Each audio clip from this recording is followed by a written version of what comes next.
പാലക്കാട് ചെഗുവേരയുടെ ചിത്രം വെച്ച് ഗണേശോത്സവം ആഘോഷിച്ച് ഡിവൈഎഫ്ഐ. പാലക്കാട് മുണ്ടൂർ മീനങ്ങാടിയിലായിരുന്നു ആഘോഷം.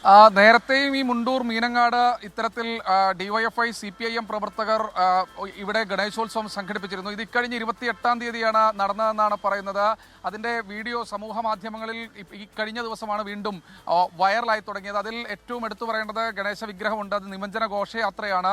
അത് എത്രയോ കിലോമീറ്ററോളം സഞ്ചരിച്ചതിന് ശേഷം പറളിപ്പുഴയിലാണ് ഈ ഗണേശ വിഗ്രഹം നിമജ്ജനം ചെയ്തിട്ടുള്ളത്. CPMന്റെ ബ്രാഞ്ച് സെക്രട്ടറി അടക്കമുള്ള ആളുകൾ ഇതിൽ പങ്കെടുത്തു എന്നാണ് പറയുന്നത്. നൂറുകണക്കിന് ചെറുപ്പക്കാരാണ് ഈ ഗണേശ വിഗ്രഹ നിമജ്ജന ഘോഷയാത്രയിൽ പങ്കെടുത്തിട്ടുള്ളത്. ഇതിൽ ചെഗുവേരയുടെ കൊടിയുണ്ട്, കൂടാതെ വെള്ളക്കൊടികളും ഒക്കെ ഉണ്ട് ഇതിൽ.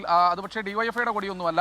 പക്ഷേ നേരത്തെ തൊട്ടടുത്ത മേഖലയിൽ RSS പ്രവർത്തകർ ഇത്തരത്തിൽ ഗണേശോത്സവം സംഘടിപ്പിച്ചിരുന്നു. അപ്പോൾ ഈ ഗണേശോത്സവം കേവലം ഒരു RSSന്റെ കയ്യിൽ മാത്രം നിൽക്കേണ്ട സാധനമല്ല, അത് മറ്റുള്ള ആളുകളുടെ ഇടയിലേക്ക് എത്തിക്കണമെന്ന പ്രചാരണമാണ് CPM നടത്തുന്നതെന്നാണ് പറയുന്നത്. പക്ഷേ സമൂഹ മാധ്യമങ്ങളിൽ ചെഗുവേരയുടെ കൊടി വെച്ച് ഇത്തരത്തിൽ ഗണേശോത്സവം നടത്തിയത് ആണ് ഇപ്പോൾ വിവാദമായിരിക്കുന്നത്.